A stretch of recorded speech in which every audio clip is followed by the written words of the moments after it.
Today, the main topic I would like to discuss is the beast of the bottomless pit. Or, perhaps I just want to cover the bottomless pit itself. Okay, I want to cover both. But first, I want to digress into discussing the two witnesses that appear in chapter 11 of the book of Revelation. There is a reason. Please put the first 7 verses of chapter 11 of the KJV book of Revelation into a simple explanation. Of course, here's a simplified explanation of the first 7 verses of Revelation chapter 11 in the King James Version.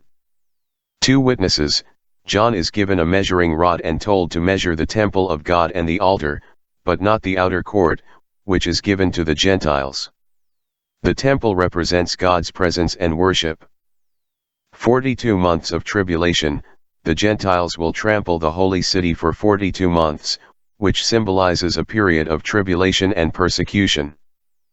Power to the witnesses. God will give power to 2 witnesses who will prophesy for 1,260 days, clothed in sackcloth. These witnesses symbolize individuals chosen by God to proclaim His message during times of trouble. Miraculous abilities. These witnesses will have the power to shut heaven so that no rain falls during the days of their prophecy. They will also have the ability to turn water into blood and to strike the earth with plagues as often as they wish. Immunity from harm. Despite facing opposition, no one will be able to harm the witnesses until they have finished their testimony. Authority to kill. If anyone tries to harm the witnesses, fire will come out of their mouths and devour their enemies. This symbolizes the authority and protection granted by God to His chosen messengers. Death and resurrection. When the witnesses have finished their testimony, the beast that ascends from the bottomless pit will make war against them, overcome them, and kill them. Their bodies will lie in the street of the great city, symbolizing persecution and martyrdom. But after 3.5 days, God will resurrect them, and they will ascend to heaven in view of their enemies, symbolizing victory over death and triumph in God's power. These verses describe a period of tribulation, the empowerment of God's chosen witnesses, their miraculous abilities, and their ultimate victory over persecution and death through God's intervention. Alright, now I am returning to the main topic of this video, which is the beast in the bottomless pit. Please provide the KJV Revelation quotes for everything that deals with the bottomless pit. Certainly, here are the verses from the book of Revelation in the King James Version, KJV, that mention the bottomless pit. Revelation 9:1-2. And the 5th angel sounded, and I saw a star fall from heaven unto the earth, and to him was given the key of the bottomless pit. And he opened the bottomless pit, and there arose a smoke out of the pit, as the smoke of a great furnace, and the sun and the air were darkened by reason of the smoke of the pit. Revelation 9:11. And they had a king over them, which is the angel of the bottomless pit, whose name in the Hebrew tongue is Abaddon, but in the Greek tongue hath his name Apollyon. I am adding some personal commentary here. The next verse is from chapter 11. Chapter 11 deals with the 2 witnesses. So, now is the verse that deals with the bottomless pit. And, when it mentions those who give their testimony, it is talking about the 2 witnesses. The beast from the bottomless pit kills the 2 witnesses. Revelation 11:7. And when they shall have finished their testimony, the beast that ascendeth out of the bottomless pit shall make war against them, and shall overcome them, and kill them. Revelation 17:8. The beast that thou sawest was, and is not, and shall ascend out of the bottomless pit, and go into perdition, and they that dwell on the earth shall wonder, whose names were not written in the book of life from the foundation of the world, when they behold the beast that was, and is not, and yet is. These verses from Revelation depict the bottomless pit as a place of darkness, smoke, and as the origin of destructive forces unleashed upon the earth. Alright, so that is 4 different sections of the KJV book of Revelation that deal with the beast of the bottomless pit. However, the first reference in Revelation chapter 9 verses 1-3 actually mentions locusts as well. Revelation 9:1-3. And the 5th angel sounded, and I saw a star fall from heaven unto the earth, and to him was given the key of the bottomless pit. And he opened the bottomless pit, and there arose a smoke out of the pit, as the smoke of a great furnace, and the sun and the air were darkened by reason of the smoke of the pit. And there came out of the smoke locusts upon the earth, and unto them was given power, as the scorpions of the earth have power. Please take all of the details relating to the beast of the bottomless pit and reconstruct it into a narrative. Please do not omit any details. Please use simple sentences. Once, an angel fell from heaven and was given a key to the bottomless pit. When he opened it, smoke poured out, darkening the sky. From the smoke emerged locusts with power like scorpions. There was a king over them, named Abaddon or Apollyon. Later, a beast rose from the bottomless pit, waging war against God's witnesses, eventually killing them. This beast, which once was and is not, will come from the bottomless pit and go into perdition. Those who dwell on earth will marvel at its power. In the aforementioned, who is this angel that falls from heaven? In the narrative, the angel who falls from heaven and is given the key to the bottomless pit is not explicitly named. However, in the context of the book of Revelation, this angel is often interpreted as a symbolic figure representing a messenger or agent of divine judgment. What is perdition? Perdition refers to a state of eternal punishment or damnation, often associated with the fate of the wicked or unrighteous in certain religious beliefs, particularly in Christianity. It signifies a state of being utterly lost or condemned, separated from God and experiencing suffering or destruction. Is Abaddon or Apollyon mentioned elsewhere in the KJV Bible? Yes, the name Abaddon is mentioned elsewhere in the Bible, specifically in the Old Testament. In the book of Job, Abaddon is described as a place of destruction or the realm of the dead. Here's the reference.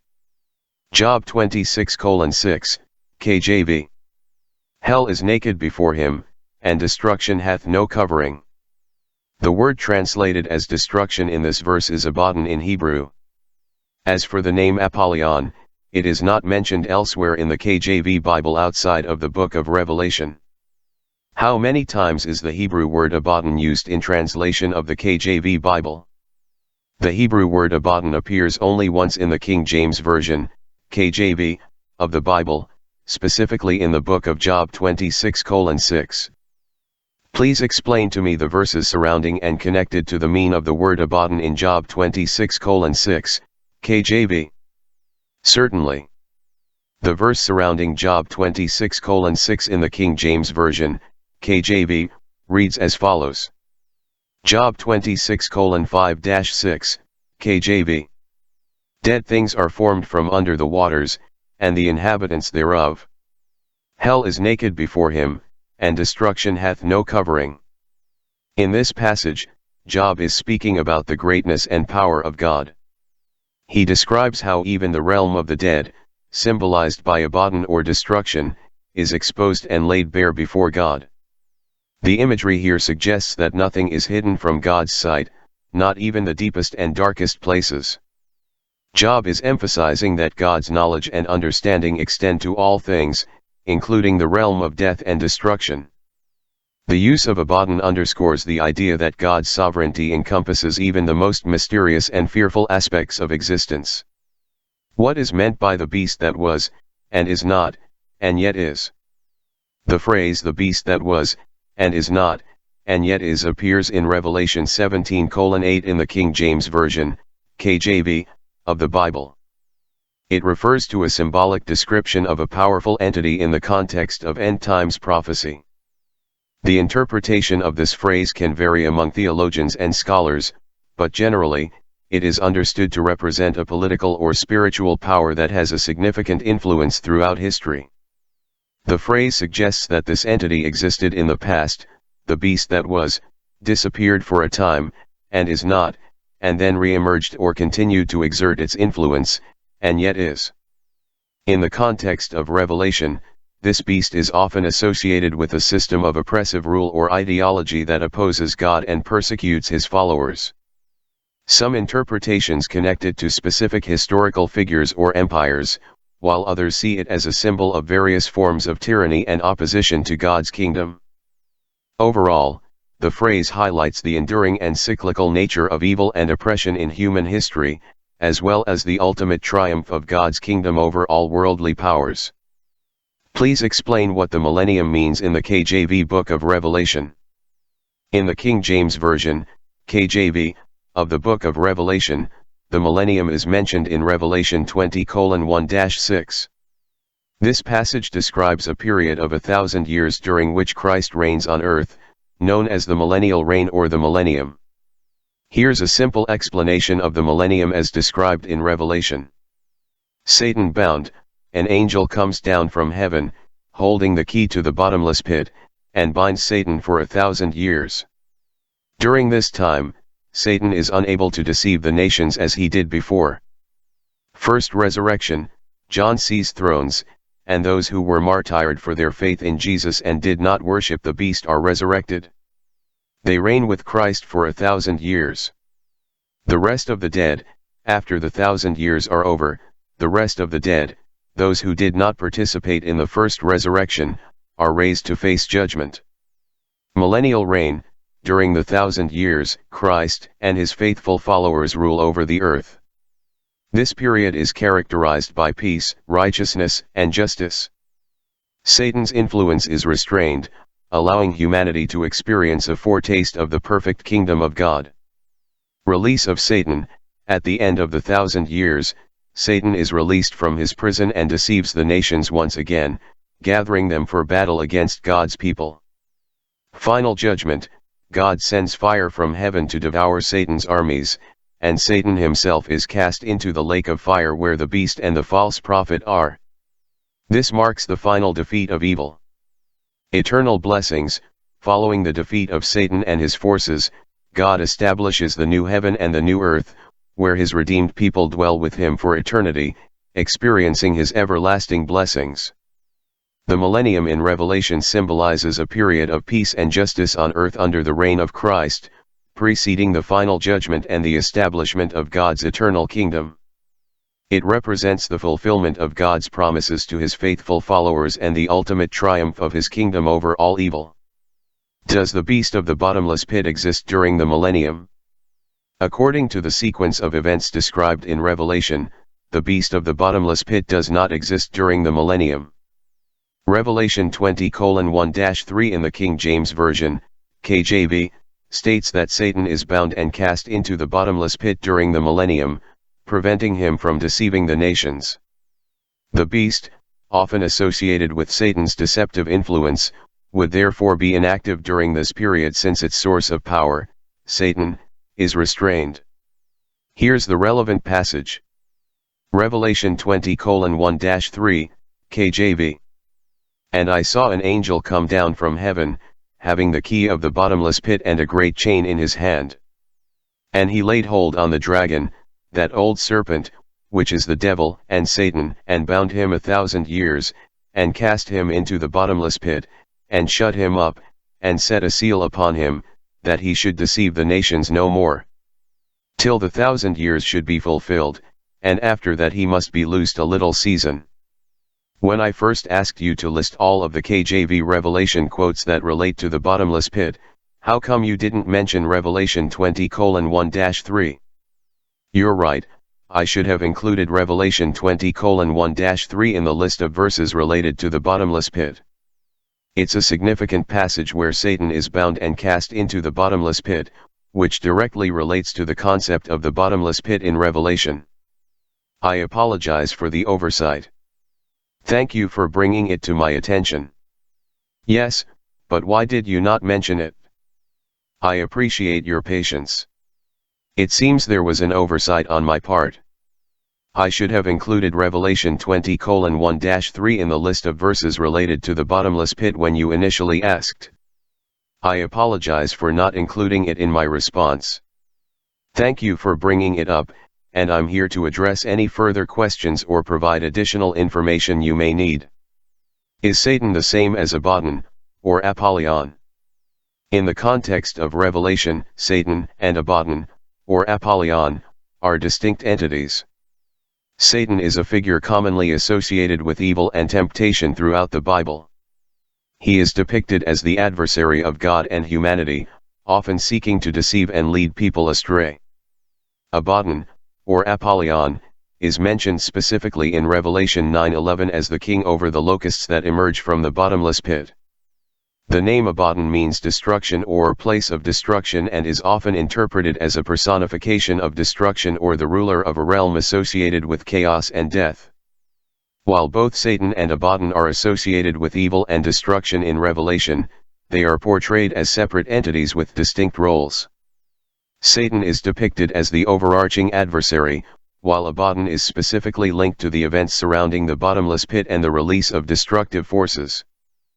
Please discuss some more about the locusts as related to the bottomless pit. In Revelation 9:1-12, a vivid and symbolic description is given of the locusts that emerge from the bottomless pit. These locusts are unlike any ordinary locusts. They are described as having characteristics that are both terrifying and supernatural. Here are some key points about these locusts as related to the bottomless pit. Origin from the bottomless pit. The locusts are said to emerge from the bottomless pit after an angel opens it with a key. This indicates their supernatural origin and suggests that they are agents of divine judgment or forces unleashed from the realm of chaos and destruction. Appearance. The appearance of the locusts is described in detail. They are likened to horses prepared for battle, with crowns of gold on their heads, faces like human faces, hair like women's hair, teeth like lions' teeth, breastplates like iron, and the sound of their wings like the sound of chariots and many horses running into battle.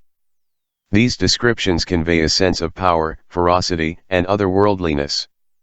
Authority and purpose. The locusts are given authority to torment those who do not have the seal of God on their foreheads. They are instructed not to harm the grass, the earth, or any green thing, but only those who do not belong to God. This suggests that their purpose is to inflict suffering on unbelievers or those who have rejected God's protection. Duration of torment. The torment inflicted by the locusts is described as lasting for 5 months, during which time people will seek death but not find it. This duration symbolizes a period of intense suffering and anguish. Leader of the locusts. The locusts are said to have a king over them, whose name in Hebrew is Abaddon, and in Greek, Apollyon. This king is often interpreted as a personification of destruction or an evil figure associated with the bottomless pit. Overall, the imagery of the locusts emerging from the bottomless pit in Revelation is rich in symbolism and conveys themes of divine judgment, supernatural power, and the consequences of rejecting God's protection. It serves as a warning of the consequences of disobedience and unbelief. In the context of the KJV book of Revelation, what does it mean to set a seal upon someone or something? In the context of the King James Version, KJV, of the book of Revelation, to set a seal upon someone or something typically refers to a symbolic act of protection, ownership, or authentication. In Revelation, setting a seal upon someone is often associated with God's protection or ownership of His chosen people. For example, in Revelation 7:3, an angel is instructed to seal the servants of God on their foreheads to protect them from harm during a time of judgment. Revelation 7:3, KJV. Saying, "Hurt not the earth, neither the sea, nor the trees, till we have sealed the servants of our God in their foreheads." Similarly, in Revelation 9:4, the locusts are instructed not to harm those who have the seal of God on their foreheads, indicating that these individuals are under God's protection. Revelation 9:4, KJV. And it was commanded them that they should not hurt the grass of the earth, neither any green thing, neither any tree, but only those men which have not the seal of God in their foreheads. The act of setting a seal can also signify authentication or approval. In Revelation 5:1-5, a scroll sealed with 7 seals represents God's plan for the future, and only the Lamb, Jesus Christ, is found worthy to open the seals and reveal God's purposes. Revelation 5:1-5, KJV. And I saw in the right hand of him that sat on the throne a book written within and on the backside, sealed with 7 seals. And no man in heaven, nor in earth, neither under the earth, was able to open the book, neither to look thereon. And I wept much, because no man was found worthy to open and to read the book, neither to look thereon. And one of the elders saith unto me, Weep not, behold, the Lion of the tribe of Judah, the Root of David, hath prevailed to open the book, and to loose the 7 seals thereof. In summary, setting a seal upon someone or something in the context of the KJV Book of Revelation signifies God's protection, ownership, or authentication of His chosen people and His divine plan. Are there other KJV Bible references to those whose names were not written in the Book of Life from the foundation of the world? Yes, there are other references in the King James Version, KJV, of the Bible to individuals whose names are not written in the Book of Life from the foundation of the world. Here are a couple of examples. Revelation 13:8, KJV. And all that dwell upon the earth shall worship him, whose names are not written in the book of life of the Lamb slain from the foundation of the world. This verse refers to those who worship the beast, indicating that their names are not written in the book of life of the Lamb, Jesus Christ, emphasizing their allegiance to evil rather than to God.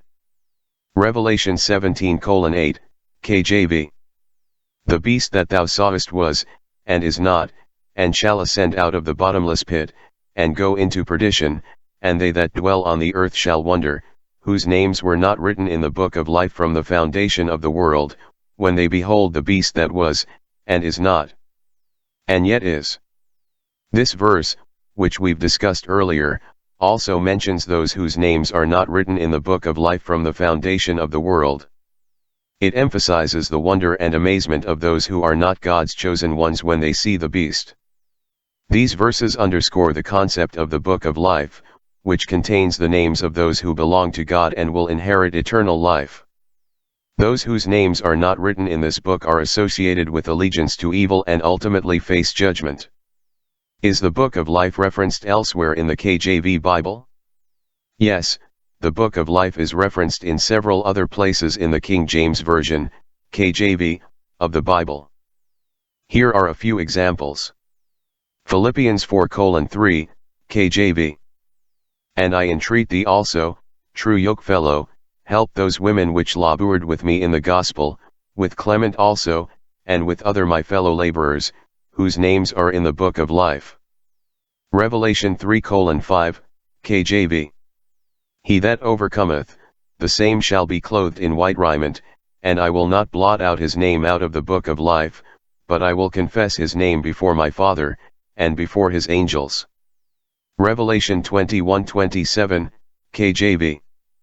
And there shall in no wise enter into it anything that defileth, neither whatsoever worketh abomination, or make the lie, but they which are written in the Lamb's book of life. These verses affirm the concept of the book of life as a record kept by God containing the names of those who belong to Him and will inherit eternal life. It signifies a person's spiritual standing and relationship with God.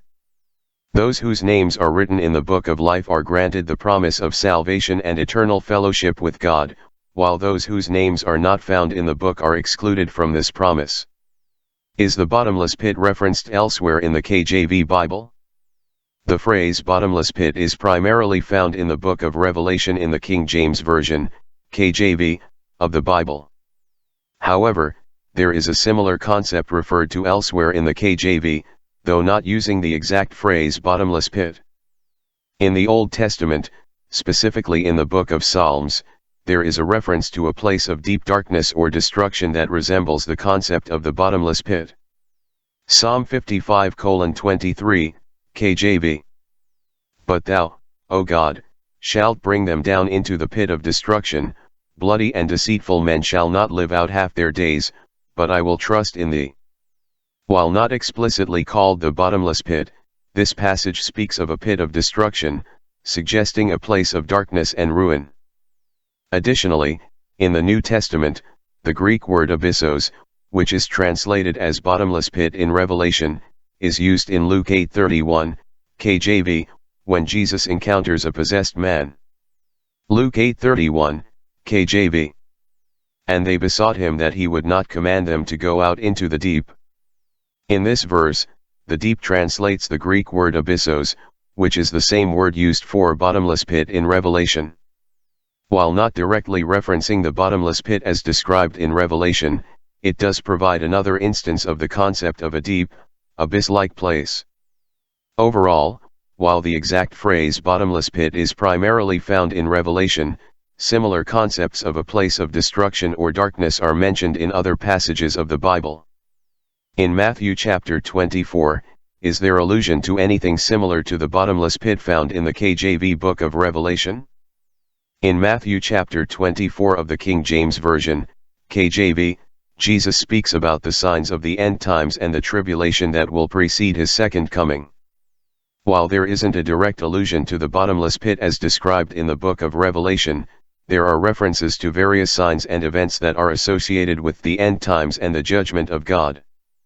One passage that some interpreters connect to themes of judgment and darkness similar to the bottomless pit is Matthew 24:29. Matthew 24:29, KJV. Immediately after the tribulation of those days shall the sun be darkened, and the moon shall not give her light, and the stars shall fall from heaven, and the powers of the heavens shall be shaken. This verse describes cosmic disturbances that occur after the tribulation, including the darkening of the sun and moon, and the falling of stars. While not explicitly referencing the bottomless pit, some see these cosmic upheavals as symbolic of the chaos and judgment associated with the end times, which could be conceptually linked to the imagery of the bottomless pit in Revelation. While Matthew 24 does not directly mention the bottomless pit, it does contain apocalyptic themes and descriptions of judgment that are found throughout the Bible, including the book of Revelation. Given everything I have discussed already, are there any insightful scholarly points related to the bottomless pit, as referenced in the KJV book of Revelation, which I have not yet asked? One insightful scholarly point related to the bottomless pit in the book of Revelation is its symbolic significance within the broader apocalyptic framework of the text.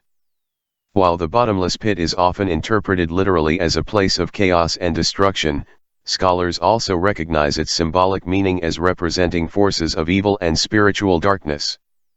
Additionally, scholars often discuss the intertextuality between the bottomless pit and other biblical texts, such as the Old Testament passages that describe the abyss or the deep waters, as well as other ancient Near Eastern mythologies and literature that depict similar concepts of chaos and primordial darkness.